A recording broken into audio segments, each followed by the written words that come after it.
Always want to mount an interior. You always want to mount the closer on the inside of the door.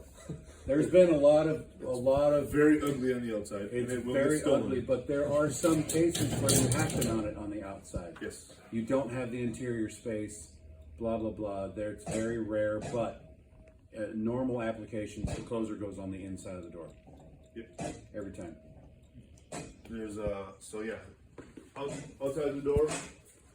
On this setup, the closer would be on the door, and then the arm would be up on the frame. On this setup, you can either do it on the frame with the arm on the door, or on the frame with a parallel arm setup with the adapter bracket, so the bracket would physically, everything would be concealed right. So into this why would area. you want to do a parallel arm versus the other mounting? What determines how you mount the closer? Depends if there's one there existing. You always try to match it. Okay. Parallel arm. New installation. Parallel arm, you can get the door open 180 degrees. Yes, that's exactly Full, what I all the way wanted. open, and it's Yeah. literally swing. So in this Full open. case, you can't open the door all the way. There's an obstruction.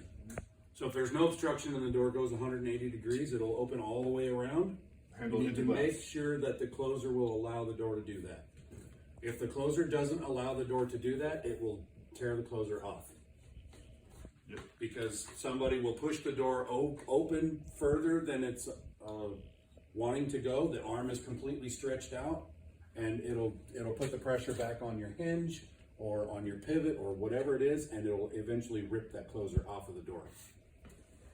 So if the door can swing 180, the closer has to allow it to do that. Otherwise, it'll come off. So